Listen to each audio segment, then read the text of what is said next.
일본이 발칵 뒤집혔습니다. 대마도 어민 18명이 자국 국기 옆에 태극기를 달았기 때문입니다. 중국 어선 100척에 포위됐을 때 일본 해경은 도망갔습니다. 하지만 한국 해경은 18분 만에 모든 걸 해결했습니다. 그날 밤 벌어진 일에 일본 전역이 충격에 빠졌습니다. 우리를 버린 건 일본이고 살린 건 한국입니다. 어민 대표의 생방송 발언에 일본 정부는 침묵했습니다. 그 충격적인 전말을 지금 공개합니다. 시작하기 전 구독과 좋아요, 그리고 대한민국 화이팅 댓글로 한국을 응원해주세요. 메이데이, 메이데이. 여기는 대마도 류진마루입니다. 중국 어선 100척이 저희를 포위했습니다. 제발 즉시 구조 바랍니다. 저는 무전기를 움켜쥔 채 소리쳤습니다. 손이 떨렸고 목소리가 갈라졌습니다.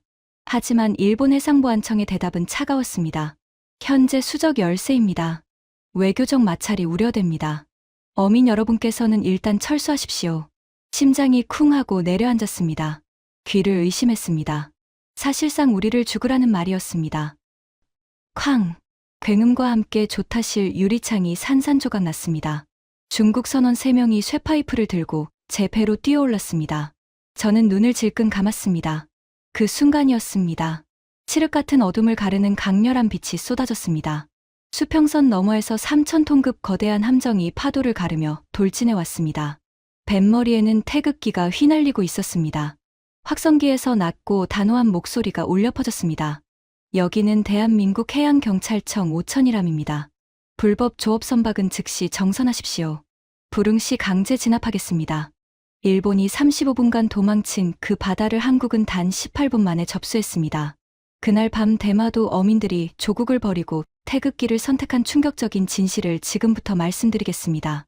이 이야기가 더 많은 분들께 전해지길 바란다면 구독과 좋아요 부탁드립니다. 저는 모리타 시니치입니다. 57살, 대마도 어업협동조합 부조합장입니다. 28년간 이 바다에서 고기를 잡아왔습니다. 아버지가 물려주신 어선 류진마루를 지키고 있고 조합원 18명과 함께 생계를 이어가고 있죠. 대마도는 작은 섬입니다. 인구 26,000명, 그중 절반 이상이 어업으로 먹고 삽니다. 저희에게 바다는 곧 생명입니다. 숨 쉬는 것과 같습니다. 하지만 최근 3년간 이 바다가 지옥으로 변하고 있었습니다. 저는 매일 새벽 4시에 일어납니다. 아버지도 그러셨고 할아버지도 그러셨습니다. 3대째 이어온 습관이죠. 그날 아침도 마찬가지였습니다. 차가운 바닷바람이 얼굴을 때렸고 짠내음이 코끝을 스쳤습니다. 항구에는 안개가 자욱했습니다. 류진마루의 엔진을 점검했습니다. 28년 된 낡은 배지만 아버지의 손때가 묻어 있었습니다. 나무 난간은 닳아서 반들반들했고 조타실 의자에는 아버지가 앉으셨던 자국이 그대로 남아 있었습니다. 시니치, 오늘 날씨 좋아 보여요. 이시카와 타쿠야가 다가왔습니다. 32살, 조합에서 가장 젊은 어부였습니다. 5년 전 도쿄에서 내려와 어부가 된 청년이었죠. 도시 생활에 지쳐서 바다로 왔다고 했습니다. 그래, 파도도 잔잔하고 바람도 적당해. 오늘은 데어 터질 것 같은 예감이야. 제 말에 타쿠야가 환하게 웃었습니다. 부조합장님 예감은 잘 맞잖아요. 기대할게요. 항구에 조합원들이 하나둘 모여들었습니다. 오카다 겐타가 그물을 점검하고 있었고 마츠모토 히로시 어르신이 커피를 마시며 날씨를 살피고 계셨습니다. 마츠모토 어르신은 62살, 은퇴한 어부였습니다. 아버지의 절친한 친구이기도 했죠. 지금은 조합 고문 역할을 하시면서 젊은 어부들에게 기술을 전수하고 계셨습니다. 시니치야, 오늘 북쪽은 피해라. 어르신이 갑자기 말씀하셨습니다. 왜요, 어르신? 그냥 느낌이 안 좋아. 어젯밤 꿈자리가 사나웠어. 저는 웃으며 대답했습니다. 어르신, 요즘 시대에 무슨 꿈 타령이에요. 걱정 마세요. 잘 다녀올게요. 어르신은 고개를 가로저으셨지만 더 이상 말씀하지 않으셨습니다. 그때는 몰랐습니다. 어르신의 예감이 맞았다는 것을. 새벽 5시, 18척의 배가 일렬로 항구를 빠져나갔습니다. 동쪽 하늘이 붉게 물들기 시작했고 갈매기들이 배 주변을 맴돌았습니다. 평화로운 아침이었습니다. 무전기에서 조합원들의 목소리가 들려왔습니다. 부조합장님, 오늘 조항 어떨 것 같아요? 타쿠야의 밝은 목소리였습니다. 북서쪽 어장으로 가자. 거기 작년에 대박 났잖아. 제 말에 오카다 겐타가 맞장구 쳤습니다. 맞아요. 그때 참돔 300kg 잡았죠. 아직도 그 맛을 못 잊어요. 웃음소리가 무전기를 타고 퍼졌습니다. 1시간쯤 항해했을 때 저희는 목적지에 도착했습니다. 대마도에서 북서쪽으로 12km 떨어진 곳이었습니다. 28년간 저희가 지켜온 터전이었죠. 저는 그물을 내렸습니다. 조합원들도 하나둘 작업을 시작했습니다. 햇살이 바다 위에 반짝거렸고 파도 소리가 잔잔하게 귓가에 맴돌았습니다. 보온병에 담아온 커피를 마시며 수평선을 바라봤습니다. 28년간 매일 보던 풍경이었지만 질리지 않았습니다. 이 바다가 저를 키웠고 제 가족을 먹여 살렸습니다. 지금은 손자들 학비까지 대주고 있죠. 하지만 최근 3년간 상황이 달라지고 있었습니다. 중국 불법 어선들이 떼를 지어 들어오기 시작했습니다. 처음에는 10척, 20척 수준이었습니다. 하지만 점점 늘어났습니다. 30척, 50척, 어떤 날은 70척이 넘게 몰려왔습니다. 그들은 저희 그물을 끊었습니다. 어장을 싹쓸이했습니다. 항의하면 쇠파이프를 휘둘렀습니다. 일본 해상보안청에 수없이 신고했습니다. 하지만 돌아오는 대답은 항상 같았습니다. 외교적으로 해결하겠습니다. 현재 상황을 파악 중입니다. 그 말만 3년째 듣고 있었습니다. 조합원들의 수입은 절반으로 떨어졌습니다. 젊은 어부 5명이 섬을 떠났습니다. 남은 건 저 같은 사람들 뿐이었죠. 그래도 오늘만큼은 평화로웠습니다. 적어도 그렇게 믿고 싶었습니다. 오전 7시쯤이었습니다. 레이더에서 이상한 신호가 잡혔습니다. 처음에는 물고기 떼인 줄 알았습니다. 화면에 점들이 나타났습니다. 10개, 20개, 30개. 점점 늘어났습니다. 이상하다.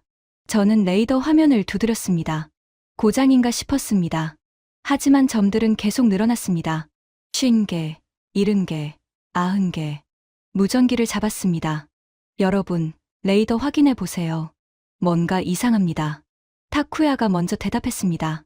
부조합장님, 저도 보여요. 이게 대체 뭐죠?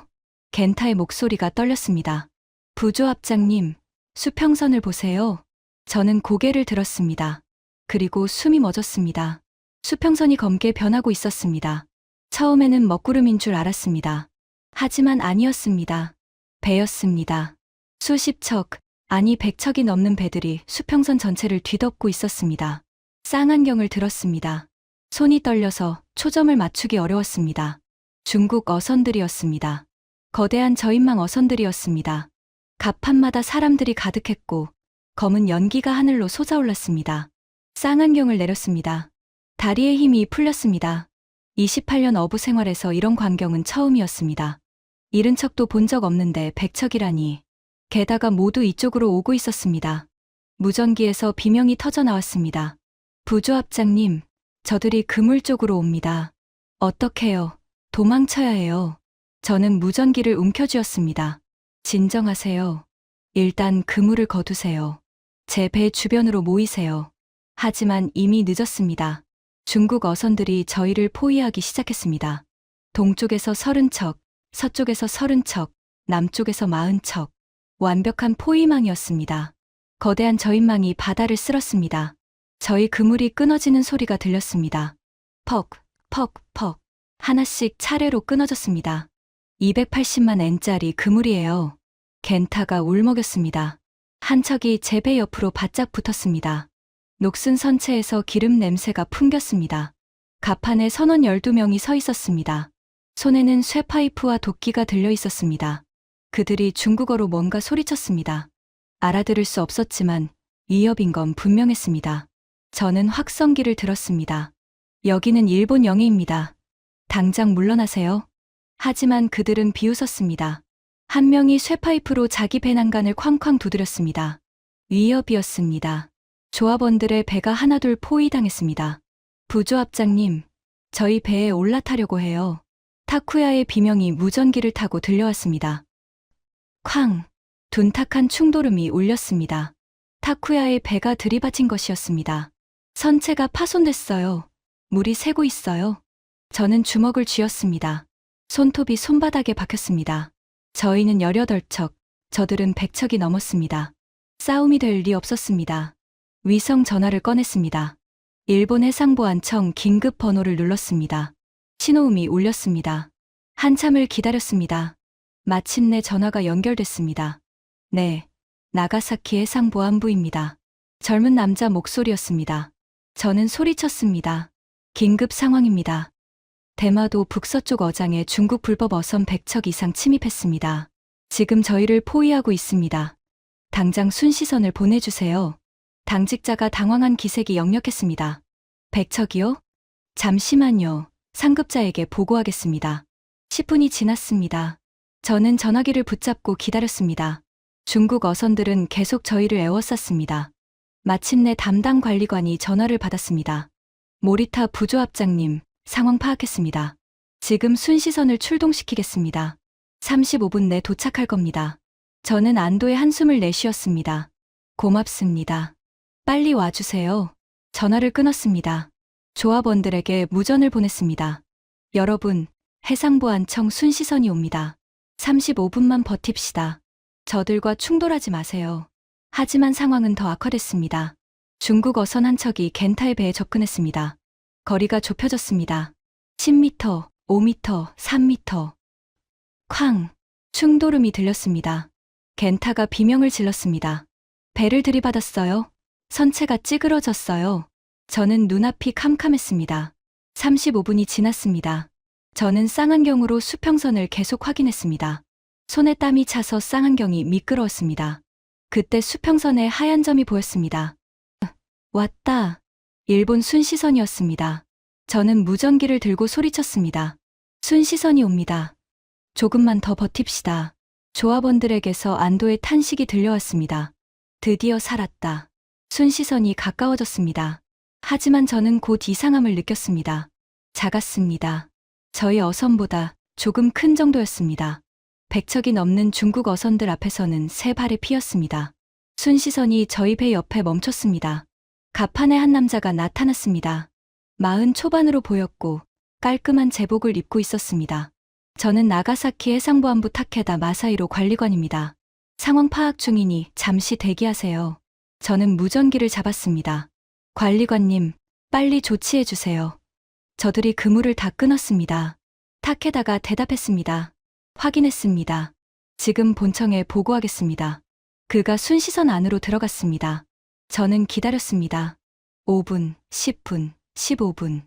시간이 흘렀지만 아무 일도 일어나지 않았습니다. 중국 어선들은 여전히 저희를 포위하고 있었고 일부는 더 가까이 다가왔습니다. 저는 다시 무전기를 잡았습니다. 관리관님, 상황이 악화되고 있습니다. 빨리 조치를 취해주세요. 타케다가 다시 나타났습니다. 얼굴이 창백했습니다. 모리타 부조합장님, 본청과 통화했습니다. 현재 상황이 복잡합니다. 저는 귀를 의심했습니다. 복잡하다고요? 무슨 말씀이세요? 타케다가 말을 더듬었습니다. 중국 어선이 100척이 넘습니다. 저희 순시선은 한 척뿐입니다. 수적으로 열세입니다. 그래서 어떻게 하시겠다는 겁니까? 저는 소리쳤습니다. 그때 타케다가 무전기를 들었습니다. 본청과 교신을 시작했습니다. 저는 그 대화를 들었습니다. 본청입니까? 현장 타케다입니다. 중국 어선 100여 척이 대마도 어선 18척을 포위하고 있습니다. 일부 어선은 이미 그물 피해를 입었고 두 척은 선체 충돌 피해를 입었습니다. 강제 퇴거 지시 요청합니다. 무전기에서 답이 왔습니다.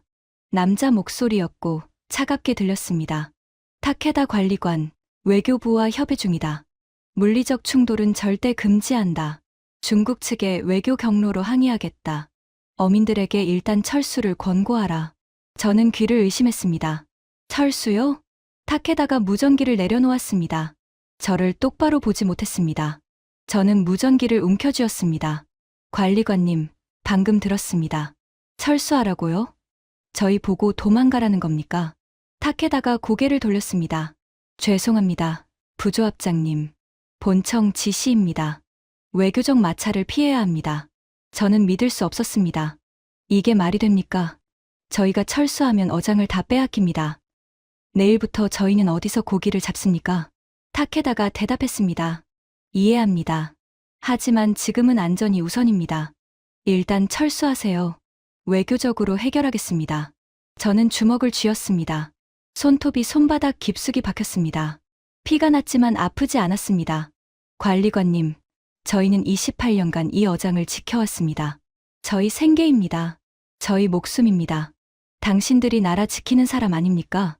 타케다가 고개를 숙였습니다. 죄송합니다. 저도 지시를 따를 수밖에 없습니다. 그가 순시선 조타실로 들어갔습니다. 잠시 후 순시선이 움직이기 시작했습니다. 저는 눈을 크게 떴습니다. 뱃머리가 돌아가고 있었습니다. 저희 쪽이 아니었습니다. 반대 방향이었습니다. 저는 무전기를 움켜쥐었습니다. 관리관님, 어디 가세요? 저희를 두고 가는 겁니까? 타케다가 대답했습니다. 목소리가 작았습니다. 죄송합니다. 부조합장님. 본청 지시입니다. 충돌을 피해야 합니다. 저는 소리쳤습니다. 기다리세요. 제발 저희를 버리지 마세요. 하지만 순시선은 멈추지 않았습니다.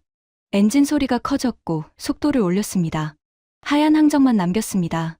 저는 그 항적을 멍하니 바라봤습니다. 손에서 힘이 빠졌습니다. 무전기가 바닥에 떨어졌습니다. 조합원들에게서 비명이 들렸습니다. 부조합장님, 순시선이 도망갑니다. 저희를 버렸어요. 어떡해요? 저는 대답하지 못했습니다. 순시선이 점점 멀어졌습니다. 10분 후 완전히 사라졌습니다. 수평선 너머로 사라졌고 하얀 항적마저 파도에 씻겨 나갔습니다. 중국 어선들이 다시 움직이기 시작했습니다. 일본 순시선이 도망간 걸 확인한 것이었습니다. 더 가까이 다가왔습니다. 한 척에서 확성기 소리가 들렸습니다. 중국어로 뭔가 소리쳤고 웃음소리가 따라왔습니다. 조롱하고 있었습니다. 일본 순시선이 도망간 걸 저희가 무력하다는 걸 알고 있었습니다. 저는 조타실에 주저앉았습니다. 다리에 힘이 풀렸습니다. 28년 어부 생활에서 처음이었습니다. 일본이 저희를 버렸습니다. 아니, 도망갔습니다. 창밖을 봤습니다. 중국 어선들이 저희를 향해 오고 있었습니다. 100여 척이었습니다. 저희는 18척이었습니다. 저는 생각했습니다. 오늘 여기서 끝나는구나. 28년 어부 생활이 이렇게 끝나는구나. 그때 한 척이 제 배로 다가왔습니다. 갑판에 선원들이 서 있었습니다. 손에는 쇠파이프가 들려 있었습니다. 그들이 밧줄을 던졌습니다. 제 배 난간에 걸렸습니다. 당기기 시작했습니다. 제 배가 끌려갔습니다. 중국 선원 한 명이 제 배로 뛰어올랐습니다. 갑판에 착지했고 쇠파이프를 들어 올렸습니다. 조타실 문을 쾅쾅 두드렸습니다. 저는 문을 잠갔습니다. 하지만 얇은 문이었습니다. 오래 버틸 수 없었습니다. 또 두드렸습니다. 더 세게. 문이 흔들렸습니다. 저는 눈을 감았습니다. 아버지 얼굴이 떠올랐습니다. 이 배를 물려주시던 날이 떠올랐습니다. 신이치, 이 배를 잘 지켜라. 우리 집안 3대째 생명줄이다. 저는 지키지 못했습니다. 손자들 얼굴이 떠올랐습니다. 할아버지, 다음에 배 태워주세요. 다음은 없을 것 같았습니다. 쾅, 쾅. 문이 계속 흔들렸습니다. 저는 기도했습니다. 신을 믿지 않았지만 기도했습니다. 제발, 조합원들만이라도 살려주세요. 그때였습니다. 어둠을 찢는 소리가 들렸습니다. 뿌웅. 백고동이었습니다. 낮고 깊고 강렬한 소리였습니다. 저는 눈을 떴습니다. 창밖을 봤습니다. 거대한 빛이 쏟아지고 있었습니다. 서치라이트였습니다. 하지만 중국 어선의 빛이 아니었습니다. 훨씬 강렬했습니다. 눈이 부셨습니다. 그 빛 속에서 거대한 선체가 나타났습니다. 뱃머리에 휘날리는 깃발이 보였습니다. 태극기였습니다. 뿌웅. 백고동 소리가 밤바다를 뒤흔들었습니다. 저는 조타실 창문에 얼굴을 붙였습니다. 심장이 미친 듯이 뛰었습니다. 방금 전까지 문을 두드리던 중국 선원도 멈췄습니다. 그도 소리가 난 방향을 보고 있었습니다. 서치라이트가 쏟아졌습니다. 눈이 부셨습니다. 손으로 눈을 가렸지만 빛이 손가락 사이로 스며들었습니다. 나처럼 밝았습니다. 아니, 낮보다 더 밝았습니다. 그 빛 속에서 거대한 선체가 모습을 드러냈습니다. 저는 숨을 멈췄습니다. 배였습니다. 하지만 제가 본 어떤 배와도 달랐습니다. 일본 순시선이 장난감처럼 보일 정도였습니다. 3,000톤급. 나중에 알게 된 사실이지만 그 배는 대한민국 해양경찰청 소속 5,000이람이었습니다. 일본 해상보안청 순시선의 10배 크기였습니다. 뱃머리에 깃발이 휘날리고 있었습니다. 태극기였습니다. 빨간색과 파란색이 서치라이트 빛에 선명하게 빛났습니다. 바람에 펄럭이는 소리가 여기까지 들리는 것 같았습니다. 확성기에서 목소리가 울려 퍼졌습니다. 낮고 단호하고 흔들림 없는 목소리였습니다. 여기는 대한민국 해양경찰청 5천이람입니다. 불법 조업 선박은 즉시 정선하십시오. 반복합니다. 불법 조업 선박은 즉시 엔진을 끄고 정선하십시오. 불응시 강제 진압하겠습니다. 중국어로도 반복됐습니다. 영어로도 반복됐습니다. 저는 멍하니 그 배를 바라봤습니다. 한국이었습니다. 한국 해경이었습니다. 제 배에 올라탔던 중국 선원이 황급히 뛰어내렸습니다. 자기 배로 도망쳤습니다. 밧줄도 풀지 않고 그냥 뛰어내렸습니다. 저는 조타실 문을 열었습니다. 갑판으로 나왔습니다. 바닷바람이 얼굴을 때렸지만 춥지 않았습니다. 온몸이 뜨거웠습니다. 5천이람이 중국 어선단 쪽으로 돌진했습니다. 파도가 갈라졌습니다. 하얀 포말이 솟구쳤습니다. 속도가 엄청났습니다. 그 거대한 배가 어떻게 저렇게 빠를 수 있는지 이해할 수 없었습니다. 무전기에서 조합원들의 목소리가 터져 나왔습니다. 부조합장님, 저거 한국 배 아니에요? 태극기예요. 한국 해경이에요. 세상에, 저 크기 좀 보세요. 저는 대답하지 못했습니다. 목이 메었습니다. 5천이람이 중국 어선단 앞에 멈췄습니다. 아니, 멈춘 게 아니었습니다. 가로막은 것이었습니다. 거대한 선체가 방패처럼 서 있었습니다. 확성기가 다시 울렸습니다. 최후 경고입니다. 불법 조업 선박은 즉시 이 해역을 떠나십시오. 10분 내 퇴거하지 않으면 강제 납포하겠습니다. 저항 시 물리력을 사용하겠습니다. 중국 어선들 사이에서 웅성거림이 들렸습니다. 확성기로 중국어가 오갔습니다. 분명 당황하고 있었습니다. 그때 5천이람 갑판에서 움직임이 있었습니다. 고속단정이 내려왔습니다. 한 척이 아니었습니다. 두 척, 세 척, 네 척. 계속 내려왔습니다. 총 8척이었습니다. 각 단정에 해경대원들이 타고 있었습니다. 검은 전투복을 입고 있었고 헬멧을 쓰고 있었습니다. 손에는 장비가 들려 있었습니다. 8척의 고속단정이 동시에 출발했습니다. 엔진 소리가 굉음을 냈습니다. 물살을 가르며 중국 어선들을 향해 돌진했습니다. 저는 숨을 죽이고 지켜봤습니다. 첫 번째 단정이 가장 가까운 중국 어선에 접근했습니다. 해경대원 4명이 순식간에 올라탔습니다. 30초도 안 걸렸습니다. 중국 선원들이 저항하려 했습니다. 쇠파이프를 들었습니다. 하지만 해경대원들은 훨씬 빨랐습니다. 순식간에 제압당했습니다. 선장이 갑판에 엎드려졌고 수갑이 채워졌습니다.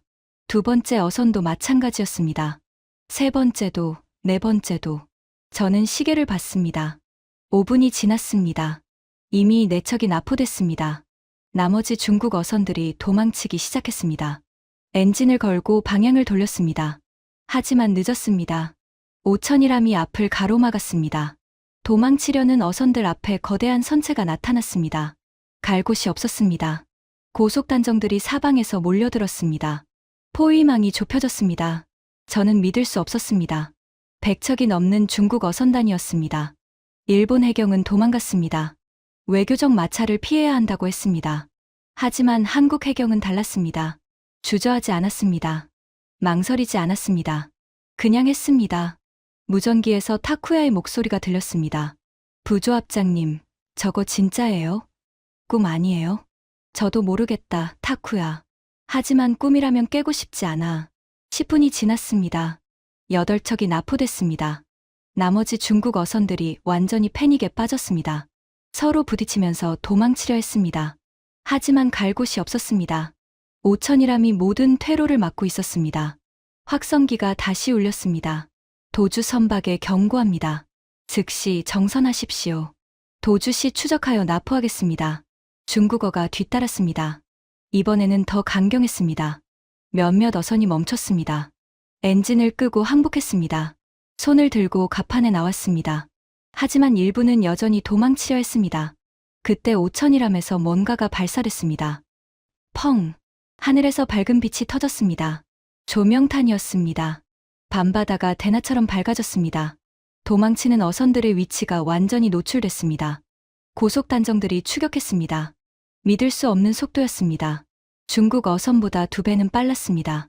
순식간에 따라잡았습니다. 15분이 지났습니다. 12척이 납포됐습니다. 나머지 어선들이 완전히 포기했습니다. 엔진을 끄고 정선했습니다.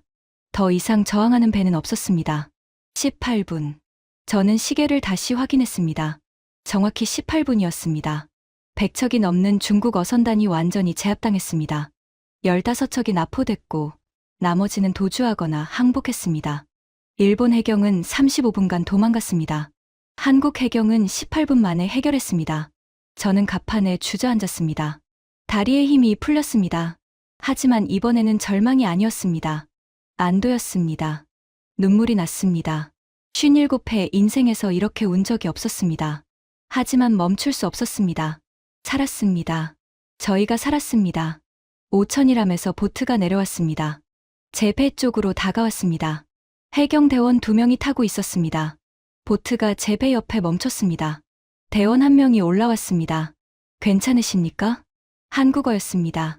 저는 일본어로 대답했습니다. 네, 괜찮습니다. 감사합니다. 대원이 고개를 끄덕였습니다. 유창한 일본어로 말했습니다. 부상자가 있습니까? 배 손상은 어느 정도입니까? 저는 대답했습니다. 저는 괜찮습니다. 하지만 다른 배들이 걱정됩니다. 2척이 충돌당했고 그물이 다 끊어졌습니다. 대원이 무전기를 들었습니다. 오천이람, 여기 김대호입니다. 일본 어선 상황 확인 중입니다. 부상자 확인 필요합니다. 의료팀 대기 부탁합니다. 무전기에서 대답이 왔습니다. 확인했다. 의료팀 준비 완료. 부상자 있으면 즉시 이송하라. 김대호라고 자신을 소개한 대원이 저를 봤습니다. 저희 함장님이 직접 상황을 확인하고 싶어 하십니다. 오천이람으로 이동하실 수 있으십니까? 저는 고개를 끄덕였습니다. 보트를 타고 오천이람으로 향했습니다. 가까이 갈수록 그 크기에 압도당했습니다. 정말 거대했습니다. 제 배 유진마루가 15m였습니다. 오천이람은 100m가 넘어 보였습니다. 선체 높이만 해도 4층 건물 수준이었습니다. 사다리를 타고 올라갔습니다. 갑판에 발을 디뎠습니다. 넓었습니다. 제 배 갑판에 열배는 됐습니다. 헬기 착륙장까지 있었습니다. 한 남자가 다가왔습니다. 50대 초반으로 보였습니다. 당당한 체격에 날카로운 눈빛이었습니다. 어깨에 계급장이 빛났습니다. 저는 오천이람 함장 박준혁입니다. 모리타 부조합장님이시죠? 그가 일본어로 말했습니다. 발음이 정확했습니다. 저는 고개를 숙였습니다. 네, 맞습니다. 정말 감사합니다. 저희를 살려주셨습니다. 박 함장이 손을 저었습니다. 당연히 해야 할 일을 했을 뿐입니다. 부상자 현황을 알려주시겠습니까? 저는 설명했습니다. 2척이 충돌당했고 일부 조합원들이 부상을 입었을 가능성이 있다고. 박 함장이 고개를 끄덕였습니다. 옆에 있던 부하에게 지시했습니다. 의료팀 출동시켜 모든 어선 순회하면서 부상자 확인하고 필요하면 즉시 이송해. 알겠습니다, 함장님. 부하가 뛰어갔습니다. 박 함장이 저를 함교로 안내했습니다. 함교에 들어서자 저는 또 한 번 놀랐습니다. 화면이 가득했습니다. 레이더, 소나, 위성 영상, 무전 시스템. 제가 본 적 없는 장비들이 빼곡했습니다. 대원들이 능숙하게 조작하고 있었습니다. 저기 보이십니까? 박 함장이 대형 화면을 가리켰습니다. 화면에 점들이 보였습니다. 빨간색과 파란색이 섞여 있었습니다. 빨간 점이 중국 어선입니다. 파란 점이 저희 단정이고요. 현재 15척을 납포했고 나머지는 퇴거 중입니다. 저는 물었습니다. 어떻게 이렇게 빨리 오셨습니까? 일본 해경은 35분이나 걸렸는데. 박 함장이 대답했습니다. 저희는 원래 이 해역을 순찰 중이었습니다. 중국 불법 어선 문제가 심각해서 상시 감시하고 있죠. SOS 신호를 수신하고 즉시 출동했습니다. 저는 다시 물었습니다. 하지만 여기는 일본 영해에 가깝지 않습니까? 외교적 문제는 괜찮습니까? 박 함장의 표정이 단호해졌습니다. 모리타 부조합장님, 바다에서 사람이 위험에 처했는데 국경을 따질 시간이 없습니다. 일본 해경이 대응하지 못하는 상황이었고 가장 가까운 함정이 저희였습니다. 그래서 왔습니다. 저는 할 말을 잃었습니다. 일본 해경은 외교적 마찰을 우려했습니다. 그래서 도망갔습니다. 한국 해경은 사람 목숨을 우선했습니다. 그래서 왔습니다. 그때 무전기가 울렸습니다. 함장님, 중국 어선단 지휘선 확인했습니다. 납포 완료. 선장 왕회의, 신원 확인 중입니다. 박 함장이 대답했습니다. 수고했다. 신문 준비하고 증거물 확보해라. 알겠습니다. 박 함장이 저를 봤습니다. 잠시 후 납포된 중국 선장을 신문할 겁니다. 보시겠습니까? 저는 고개를 끄덕였습니다. 잠시 후 갑판에 중국인 한 명이 끌려왔습니다. 50대 초반으로 보였습니다. 덩치가 컸고 얼굴에 흉터가 있었습니다. 눈빛이 사나웠습니다. 하지만 수갑이 채워져 있었고 해경대원 2명이 양옆을 잡고 있었습니다. 왕웨이입니다. 이 어선단의 지휘자예요. 김대호 부함장이 설명했습니다. 박 함장이 왕웨이 앞에 섰습니다. 중국어로 말했습니다. 저는 중국어를 몰랐지만 통역이 옆에서 설명해줬습니다. 당신은 대한민국 배타적 경제 수역과 인접 해역에서 불법 조업을 했습니다. 일본 어선을 공격하고 재산을 파괴했습니다. 이에 대해 할 말이 있습니까? 왕웨이가 비웃었습니다. 중국어로 뭔가 말했습니다. 통역이 전했습니다. 여기는 공해다. 너희가 무슨 권한으로 나를 잡나. 중국 정부가 가만히 있지 않을 거다. 박 함장의 표정이 변하지 않았습니다. 공해라고요? 당신 어선들이 일본 어선을 공격하고 재산을 파괴한 건 해적 행위입니다. 국제법상 어느 나라든 단속할 수 있습니다. 왕웨이의 얼굴이 굳었습니다. 박 함장이 계속했습니다. 그리고 중국 정부요? 걱정 마십시오. 이미 중국 해경에 통보했습니다. 당신들 불법 조업 증거와 함께요. 중국 정부가 당신을 보호할지 아니면 버릴지 지켜봅시다. 왕웨이가 입을 다물었습니다. 방금 전에 거만함이 사라졌습니다. 박 함장이 고개를 돌렸습니다. 구금해라. 증거물 확보하고 본청에 보고해. 알겠습니다. 왕웨이가 끌려갔습니다. 저는 그 모습을 지켜봤습니다. 100척이 넘는 어선단을 이끌던 자였습니다. 쇠파이프와 도끼로 저희를 위협하던 자들의 우두머리였습니다. 지금은 수갑이 채워진 채 끌려가고 있었습니다. 통쾌했습니다. 속이 뻥 뚫리는 것 같았습니다. 함장님, 부상자 현황 보고드립니다. 김대호 부함장이 다가왔습니다. 일본 어선 18척 중 2척이 선체 손상을 입었습니다. 한 척은 경미한 손상이고 한 척은 침수가 진행 중입니다.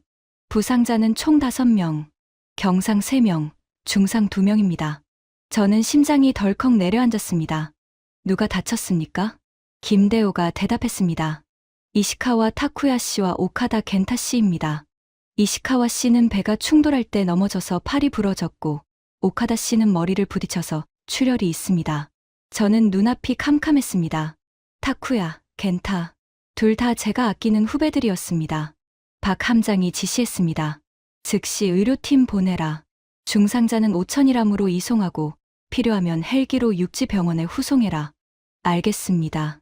저는 박 함장을 봤습니다. 함장님, 제가 같이 가도 되겠습니까? 제 조합원들입니다.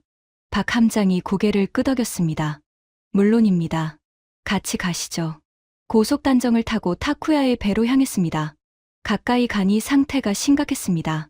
선체 한쪽이 찌그러져 있었고 갑판에 물이 차 있었습니다. 펌프로 물을 퍼내고 있었지만 속도가 느렸습니다. 타쿠야가 갑판에 앉아 있었습니다. 왼팔을 오른손으로 잡고 있었습니다. 얼굴이 창백했습니다. 타쿠야. 저는 배에 올라타자마자 달려갔습니다. 타쿠야가 힘없이 웃었습니다. 부조합장님, 살았네요. 저희가 살았어요. 저는 그의 어깨를 잡았습니다. 팔은 어때? 많이 아프냐? 좀 아픈데 괜찮아요. 죽는 줄 알았는데 이 정도면 다행이에요. 의료팀이 다가왔습니다. 한국해경 소속 응급구조사였습니다. 잠시 비켜주세요. 확인해 보겠습니다. 응급구조사가 타쿠야의 팔을 살폈습니다. 조심스럽게 만져보고 반응을 확인했습니다. 요골 골절로 보입니다. 부목 고정하고 보남으로 이송하겠습니다. 응급구조사가 능숙하게 부목을 댔습니다. 타쿠야가 신음을 흘렸지만 참았습니다. 저는 응급구조사에게 물었습니다. 괜찮겠습니까? 뼈가 부러졌다면서요. 응급구조사가 대답했습니다.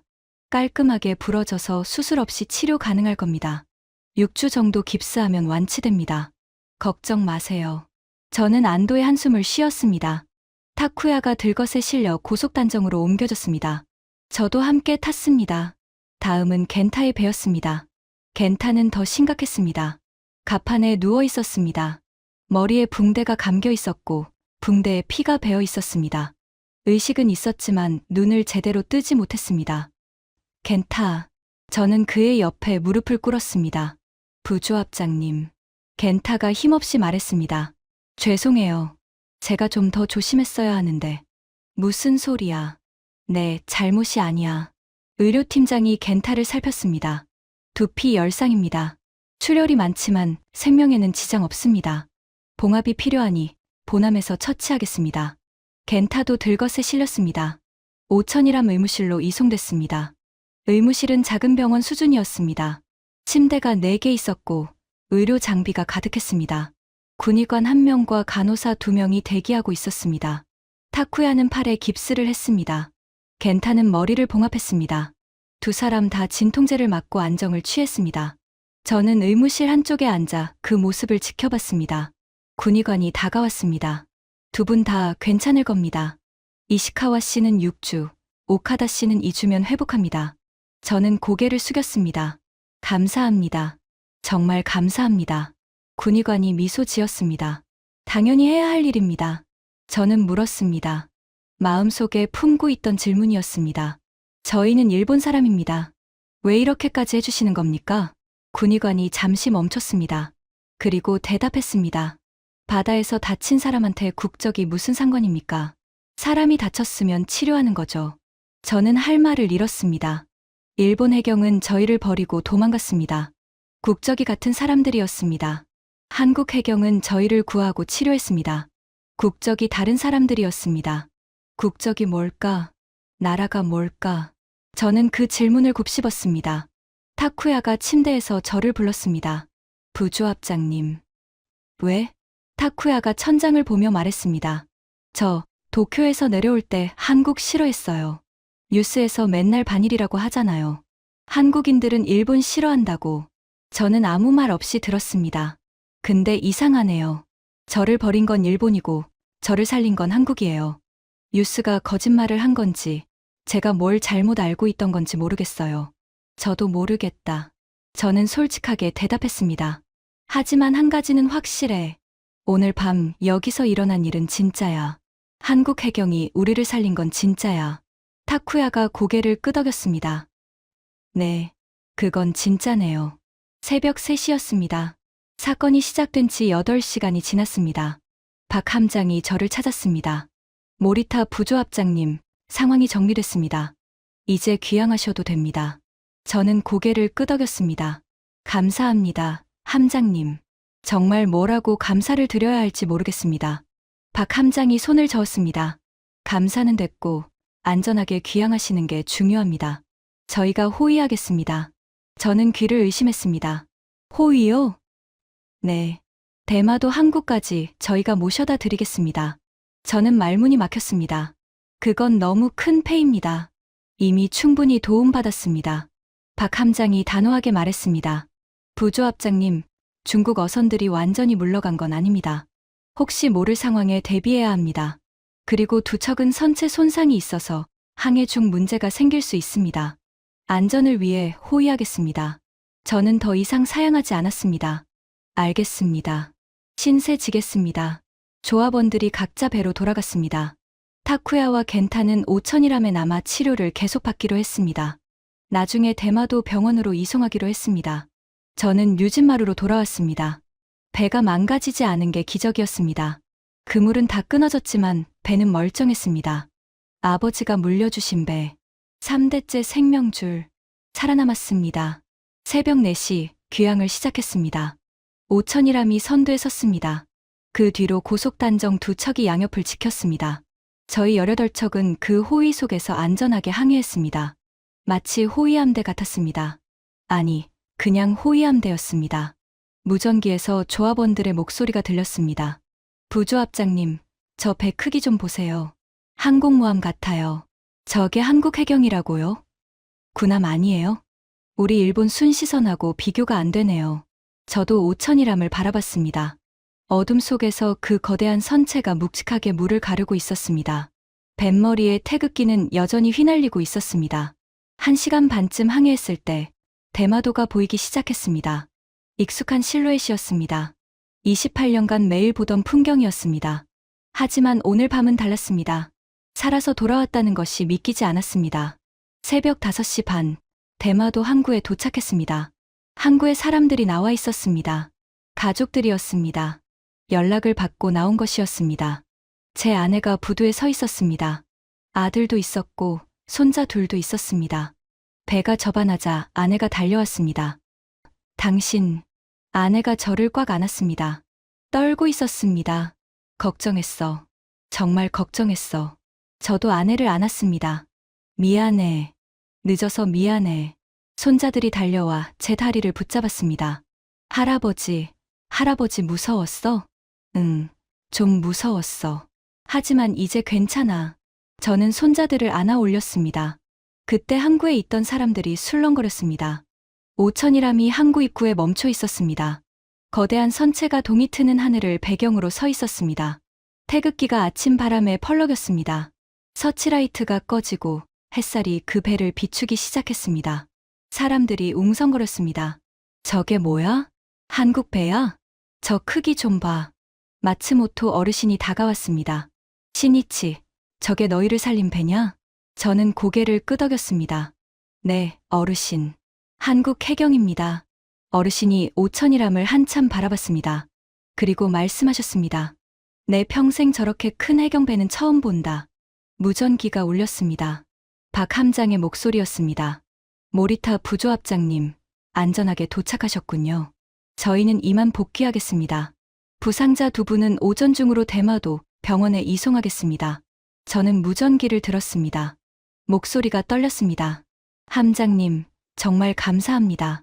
평생 잊지 못할 겁니다. 박 함장이 대답했습니다.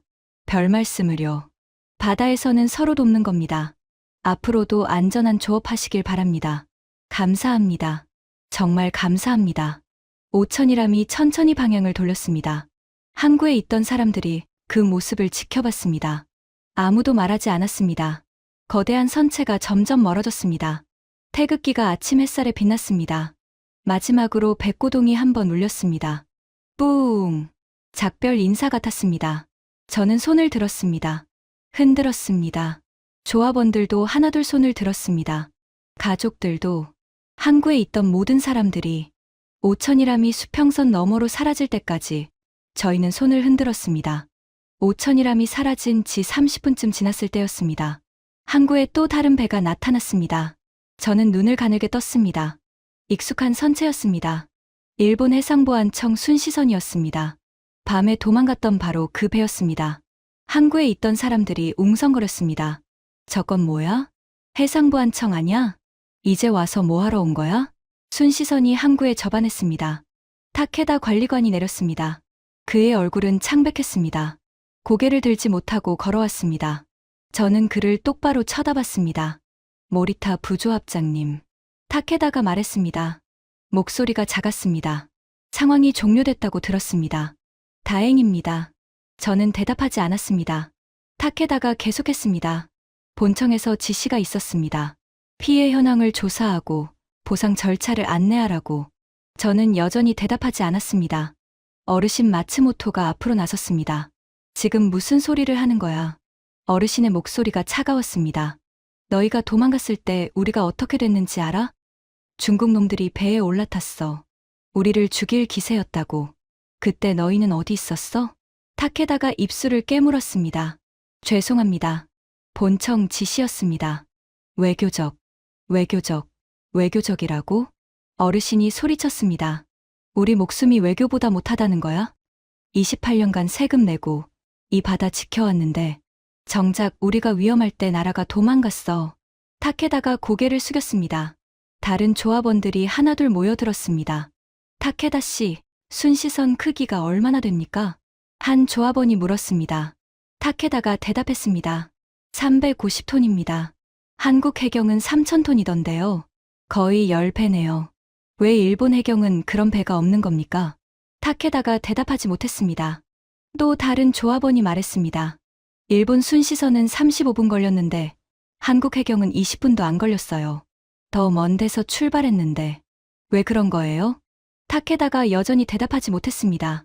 저는 한 발 앞으로 나섰습니다. 타케다 관리관. 네. 타케다가 저를 봤습니다. 저는 차분하게 말했습니다. 당신은 도망가면서 뭐라고 했죠? 외교적으로 해결하겠다고 했죠. 그래서 어떻게 됐습니까? 타케다가 입을 열었습니다. 현재 외교 채널을 통해 저는 그의 말을 잘랐습니다. 한국 해경은 18분 만에 해결했습니다. 중국 어선 15척을 납포했고 나머지는 전부 쫓아냈습니다. 그게 외교적 해결입니까? 아니면 실력이 있는 해결입니까? 타케다가 대답하지 못했습니다. 저는 계속했습니다. 한국 해경은 우리를 구하고 치료하고 대마도까지 호위해줬습니다. 국적이 다른 사람들인데 일본 해경은 뭘 했습니까? 같은 일본 사람을 버리고 도망갔죠. 타케다의 어깨가 떨렸습니다. 항구에 있던 사람들이 술렁거렸습니다. 어부들, 가족들, 섬 주민들 모두가 타케다를 쳐다보고 있었습니다. 타케다가 허리를 굽혔습니다. 90도로 숙였습니다. 죄송합니다. 정말 죄송합니다. 저는 그를 바라봤습니다. 28년 어부 생활에서 해상보안청에 수없이 신고했습니다. 매번 같은 대답이었죠. 외교적으로 해결하겠다. 상황을 파악 중이다. 그 말만 3년째 듣고 있었습니다. 오늘 밤 모든 게 드러났습니다. 말과 행동의 차이, 도망간 자와 맞서 싸운 자의 차이. 저는 타케다에게 말했습니다. 타케다 관리관, 당신 개인을 탓하는 건 아닙니다. 당신도 명령을 따랐을 뿐이겠죠. 하지만 그 명령을 내린 사람들에게 전해주세요. 네. 타케다가 고개를 들었습니다. 저는 또박또박 말했습니다. 대마도 어민들은 더 이상 일본 해상보안청을 믿지 않습니다. 오늘 밤 우리를 버린 건 일본이고 우리를 살린 건 한국입니다. 그게 사실입니다. 타케다가 입술을 깨물었습니다. 그리고 또 하나. 보상이요? 됐습니다. 우리 그물 280만 에너치 끊어졌는데 그 보상 말고 우리가 진짜 원하는 게 있습니다. 뭡니까? 저는 말했습니다. 제대로 된 순시선 보내주세요. 3,000톤급은 바라지도 않습니다. 최소한 중국 어선들 앞에서 도망가지 않을 배. 그게 진짜 필요한 겁니다. 타케다가 고개를 끄덕였습니다. 전달하겠습니다.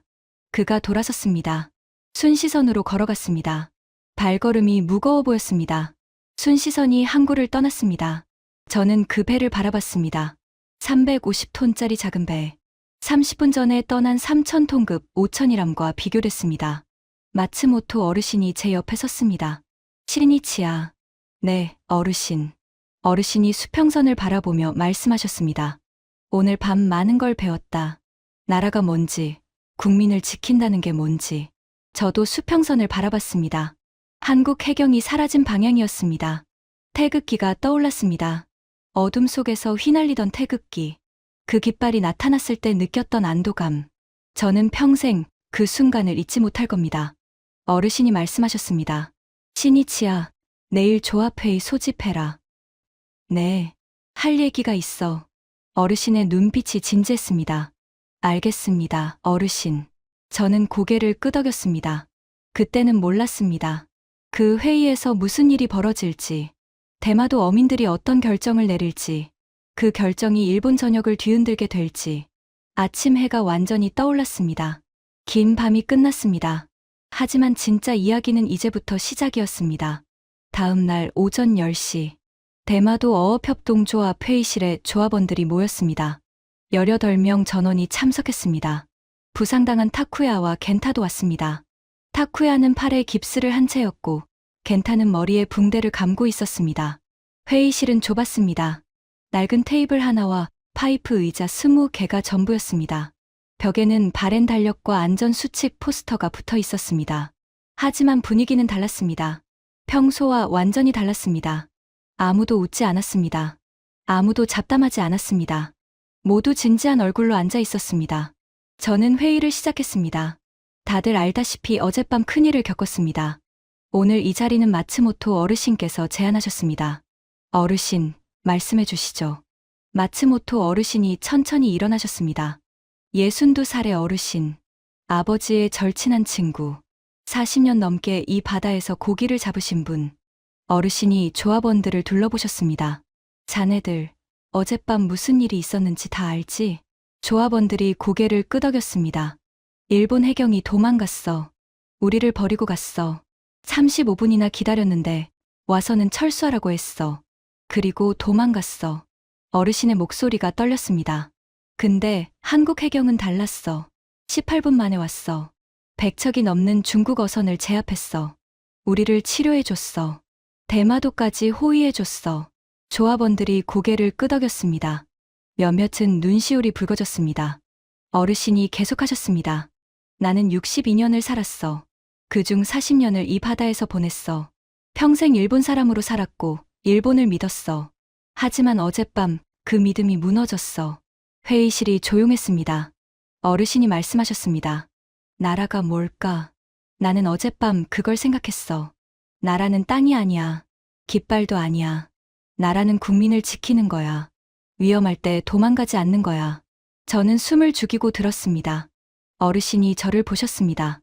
신이치, 내가 하나 제안할 게 있어. 말씀하세요, 어르신. 어르신이 또박또박 말씀하셨습니다. 우리 배에 태극기를 달자. 회의실이 술렁였습니다. 태극기요? 한국 국기를요? 조합원들이 놀란 표정을 지었습니다. 어르신이 손을 들어 조용히 시키셨습니다. 들어봐. 나는 일본을 버리자는 게 아니야. 우리는 일본 사람이야. 그건 바뀌지 않아. 하지만 이 바다에서 우리를 지켜주는 건 일본이 아니야. 한국이야. 어르신이 창밖을 바라보셨습니다. 항구가 보였습니다. 태극기를 달면 중국 어선들이 알 거야. 이 배들은 한국 해경이 지킨다는 걸. 함부로 건드리면 안 된다는 걸. 저는 어르신의 말씀을 곱씹었습니다. 타쿠야가 손을 들었습니다. 저는 찬성합니다. 깁스한 팔을 들며 말했습니다. 어젯밤 저를 살린 건 한국 해경이에요. 제 팔을 치료해준 것도 한국 해경이에요. 솔직히 말할게요. 저는 원래 한국 싫어했어요. 뉴스에서 맨날 반일이라고 하잖아요. 근데 어젯밤 제 목숨을 구해준 건 한국이에요. 겐타도 손을 들었습니다. 저도 찬성이에요. 머리 다쳤을 때 정신이 몽롱했거든요. 근데 한국 군의관이 치료해주면서 뭐라고 했는지 알아요? 국적이 뭐가 중요하냐고. 사람이 다쳤으면 치료하는 거라고. 그 말 듣고 울었어요. 회의실이 다시 조용해졌습니다. 저는 조합원들을 둘러봤습니다. 다른 분들 의견은 어떻습니까? 한 명이 손을 들었습니다. 저도 찬성입니다. 솔직히 자존심 상하죠. 일본 사람인데 한국 국기를 단다는 게. 근데 어젯밤 생각하면 자존심이고 뭐고 없어요. 살았으니까요. 또 한 명이 손을 들었습니다. 저도 찬성이에요. 우리 애들한테 뭐라고 설명할지 모르겠지만 어쨌든 살아야 설명이라도 하죠. 한 명씩 손을 들었습니다. 찬성, 찬성, 찬성. 18명 전원이 손을 들었습니다. 만장일치였습니다. 저는 어르신을 봤습니다. 어르신, 만장일치입니다. 어르신이 고개를 끄덕이셨습니다. 그래, 그럼 오늘부터 우리 배에 태극기를 달자. 일장기 옆에 달아. 2개 다 달아. 조합원들이 일어섰습니다. 그날 오후 저희는 항구로 나갔습니다. 18척의 배에 하나씩 태극기를 달았습니다. 일장기 옆에 나란히 달았습니다. 바람이 불었습니다. 태극기가 펄럭였습니다.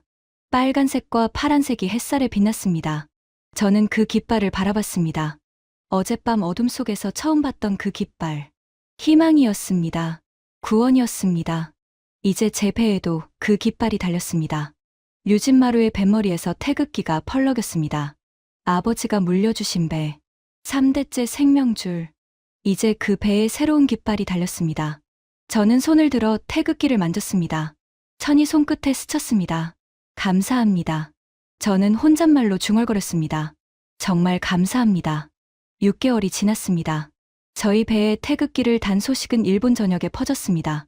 뉴스에 나왔습니다. 신문에 실렸습니다. 인터넷에서 화제가 됐습니다. 반응은 엇갈렸습니다. 어떤 사람들은 비난했습니다. 매국노라고. 일본의 자존심을 버렸다고. 하지만 더 많은 사람들이 공감했습니다. 정부가 뭘 하고 있냐고. 왜 국민을 지키지 못하냐고. 일본 국회에서도 논의가 있었습니다. 해상보안청 예산을 늘려야 한다는 목소리가 커졌습니다. 대형 순시선 건조 계획이 발표됐습니다. 저희 덕분인지는 모르겠습니다. 하지만 변화가 시작된 건 확실했습니다. 그리고 6개월 후 저는 부산에 있었습니다. 한국해양경찰청에서 공식 초청을 받았습니다. 감사 표창식에 참석해달라는 요청이었습니다. 저와 마츠모토 어르신, 그리고 타쿠야가 함께 갔습니다. 겐타는 아직 완전히 회복되지 않아서 아쉽게도 참석하지 못했습니다. 부산항에 도착했을 때 저는 또 한 번 놀랐습니다. 거대한 도시였습니다. 고층 빌딩들이 하늘을 찔렀고 항구에는 수십 척의 선박이 정박해 있었습니다. 크레인들이 쉴 새 없이 움직였고 컨테이너가 산처럼 쌓여 있었습니다. 대마도와는 비교할 수 없었습니다. 해양경찰청 청사에 도착했습니다. 현관에서 한 남자가 저희를 맞이했습니다. 박준혁 함장이었습니다. 모리타 부조합장님, 오랜만입니다. 그가 환하게 웃으며 손을 내밀었습니다. 저도 손을 잡았습니다. 함장님, 정말 감사합니다. 이렇게 초청까지 해주시고 당연히 해야 할 일입니다. 어르신도 타쿠야 씨도 잘 오셨습니다. 박 함장이 어르신과 타쿠야에게도 인사했습니다. 표창식은 간단했습니다. 해양경찰청장이 직접 감사패를 수여했습니다. 저는 대표로 감사패를 받았습니다. 카메라 플래시가 터졌습니다. 기자들이 질문을 쏟아냈습니다. 표창식이 끝난 후 박 함장이 저희를 안내했습니다. 5천이람을 보여드리고 싶습니다. 시간 괜찮으시죠? 저는 고개를 끄덕였습니다. 물론입니다. 부두로 갔습니다. 5천이람이 정박해 있었습니다. 6개월 전 어둠 속에서 봤던 그 배. 대낮에 보니 더 거대해 보였습니다. 3,000톤급 선체가 햇살에 빛났습니다. 뱃머리에는 태극기가 펄럭이고 있었습니다. 저는 그 배를 한참 바라봤습니다. 이 배가 저희를 살렸습니다. 이 배에 달린 저 깃발이 희망이었습니다. 박 함장이 말했습니다. 승선하시겠습니까? 네, 그러고 싶습니다. 사다리를 타고 올라갔습니다. 갑판을 밟았습니다. 6개월 전 밤이 떠올랐습니다. 갑판에 처음 올라섰을 때의 기억, 박 함장을 처음 만났을 때의 기억, 타쿠야와 겐타를 치료받게 했을 때의 기억, 모든 게 어제 일처럼 생생했습니다. 박 함장이 함교로 안내했습니다. 대원들이 저희에게 격려했습니다. 김대호 부함장도 있었습니다. 부조합장님, 다시 뵙게 되어 반갑습니다. 저도 반갑습니다. 그날 밤 정말 감사했습니다. 김대호가 웃었습니다. 저희도 보람 있었습니다. 솔직히 그런 상황은 흔치 않거든요. 박 함장이 창밖을 가리켰습니다. 저기 보이시죠? 항구가 내려다 보였습니다. 수십 척의 배들이 있었습니다. 저 배들이 매일 바다로 나갑니다. 저희 임무는 저 배들을 지키는 겁니다. 국적과 상관없이요. 저는 고개를 끄덕였습니다. 박 함장이 저를 봤습니다. 대마도 어민들이 태극기를 달았다고 들었습니다. 네, 18척 전부 달았습니다. 박 함장이 미소 지었습니다. 영광입니다. 저희로서는 큰 영광이에요. 저는 고개를 저었습니다. 아닙니다. 영광은 저희가 받아야 합니다. 저희 목숨을 구해주셨으니까요. 마츠모토 어르신이 말씀하셨습니다. 함장님, 한 가지 물어봐도 되겠습니까? 물론입니다, 어르신. 어르신이 물으셨습니다. 그날 밤, 왜 오셨습니까? 솔직히 말해서 저희는 일본 사람입니다. 한국과 일본은 역사적으로 복잡하지 않습니까? 그런데 왜 목숨 걸고 저희를 구하셨습니까? 박 함장이 잠시 생각했습니다. 그리고 대답했습니다. 어르신, 저도 어부 집안 출신입니다. 아버지가 어부셨어요. 바다에서 위험에 처한 사람이 어떤 기분인지 압니다. 그 순간에는 국적이고 역사고 아무것도 생각 안 납니다. 그냥 살아야겠다. 누가 좀 도와줬으면 좋겠다. 그 생각뿐이에요. 어르신이 고개를 끄덕이셨습니다. 박 함장이 계속했습니다. 그날 밤 SOS 신호를 받았을 때 저는 한 가지만 생각했습니다. 저 사람들이 죽으면 안 된다. 그게 전부였어요. 저는 목이 메었습니다. 박 함장이 말했습니다. 역사는 복잡합니다. 정치도 복잡하고요. 하지만 바다는 단순합니다. 위험에 처한 사람이 있으면 구하는 겁니다. 그게 바다의 법칙입니다. 저는 고개를 숙였습니다. 감사합니다, 함장님. 평생 잊지 않겠습니다. 박 함장이 손을 내밀었습니다. 저희도 잊지 않겠습니다. 대마도 앞바다는 저희가 계속 지키겠습니다. 저는 그 손을 잡았습니다. 굳게 잡았습니다. 부산에서 돌아온 후 저는 많은 생각을 했습니다. 나라가 뭘까? 국적이 뭘까? 저는 57해를 일본인으로 살았습니다. 대마도에서 태어나고 자랐습니다. 아버지도 할아버지도 대마도 사람이었습니다. 3대째 같은 바다에서 고기를 잡았습니다. 저는 일본을 사랑했습니다. 이 땅을, 이 바다를, 이 사람들을 사랑했습니다. 하지만 그날 밤, 제가 사랑하는 나라는 저를 버렸습니다. 35분이나 기다렸습니다. 순시선이 왔을 때 안도했습니다. 이제 살았다고 생각했습니다. 하지만 순시선은 저희를 두고 도망갔습니다. 외교적 마찰을 피해야 한다고 했습니다. 수적 열세라고 했습니다. 그게 이유가 됩니까? 100척의 중국 어선에 포위당한 국민을 두고 도망간 게 그게 나라입니까? 저는 그날 밤 깨달았습니다. 나라는 땅이 아닙니다. 나라는 깃발이 아닙니다. 나라는 국민을 지키는 것입니다. 위험할 때 도망가지 않는 것입니다. 한국 해경은 그걸 보여줬습니다. 국적이 다른 사람들이었습니다. 역사적으로 복잡한 관계인 나라 사람들이었습니다. 하지만 그들은 왔습니다. 18분 만에 왔습니다. 100척을 제압했습니다. 저희를 치료했습니다. 대마도까지 호위했습니다. 한 번도 국적을 묻지 않았습니다. 군의관은 이렇게 말했습니다. 국적이 뭐가 중요합니까? 사람이 다쳤으면 치료하는 거죠. 그 말이 아직도 귓가에 맴돕니다. 저는 지금도 일본인입니다. 대마도에서 살고 있고 일본어를 쓰고 있고 일본 세금을 내고 있습니다. 하지만 제 배에는 태극기가 달려 있습니다. 일장기 옆에 나란히 달려 있습니다. 누가 물으면 이렇게 대답합니다. 이건 감사의 표시입니다. 제 목숨을 구해준 나라의 깃발입니다. 어떤 사람들은 비난합니다. 매국노라고. 하지만 저는 묻고 싶습니다. 매국노가 뭡니까? 국민을 버리고 도망간 해경이 매국노입니까? 아니면 살려준 나라에 감사하는 어부가 매국노입니까? 저는 후자가 아니라고 생각합니다. 6개월이 지났습니다. 대마도 앞바다는 여전합니다. 중국 어선들은 여전히 옵니다. 하지만 예전보다 줄었습니다. 저희 배에 달린 태극기를 보고 돌아가는 경우가 많아졌습니다. 한국 해경 5천이람은 여전히 이 해역을 순찰합니다. 가끔 무전이 옵니다. 모리타 부조합장님, 오늘 조항 어떻습니까? 박 함장의 목소리입니다. 덕분에 잘 잡고 있습니다, 함장님. 저는 웃으며 대답합니다. 이상한 관계입니다. 한국 해경과 일본 어부, 역사적으로, 정치적으로 복잡한 두 나라 사람들. 하지만 바다 위에서 저희는 그냥 사람입니다. 위험에 처했을 때 도와주는 사람, 감사할 줄 아는 사람. 그게 전부입니다. 마지막으로 한 가지 말씀드리고 싶습니다. 저는 이 이야기를 많은 사람들에게 전하고 싶습니다. 한국 사람들에게, 일본 사람들에게, 중국 사람들에게, 전 세계 사람들에게. 나라는 국민을 지키는 것입니다. 위험할 때 도망가지 않는 것입니다. 그게 진짜 나라입니다. 대한민국은 그날 밤 그걸 보여줬습니다. 국적이 다른 저희를 위해 목숨을 걸었습니다. 저는 평생 그 은혜를 잊지 않을 겁니다. 감사합니다. 정말 감사합니다. 대한민국 해양경찰청, 오천이람 박준혁 함장님, 김대호 부함장님, 그리고 그날 밤 저희를 구해준 모든 대원들, 저희 대마도 어민 18명은 평생 여러분을 기억하겠습니다. 태극기는 계속 달고 다니겠습니다. 여러분이 저희에게 준 희망을 저희도 다른 누군가에게 전하겠습니다. 바다에서 위험에 처한 사람이 있으면 국적 묻지 않고 돕겠습니다. 그게 여러분이 저희에게 가르쳐준 바다의 법칙이니까요. 다시 한번 감사드립니다. 이 이야기가 더 많은 분들께 전해지길 바란다면 구독과 좋아요 부탁드립니다. 여러분의 작은 클릭이 대한민국의 진짜 모습을 세계에 알리는 힘이 됩니다. 다음에 또 좋은 이야기로 찾아뵙겠습니다. 지금까지 터칭 스토리였습니다. 감사합니다.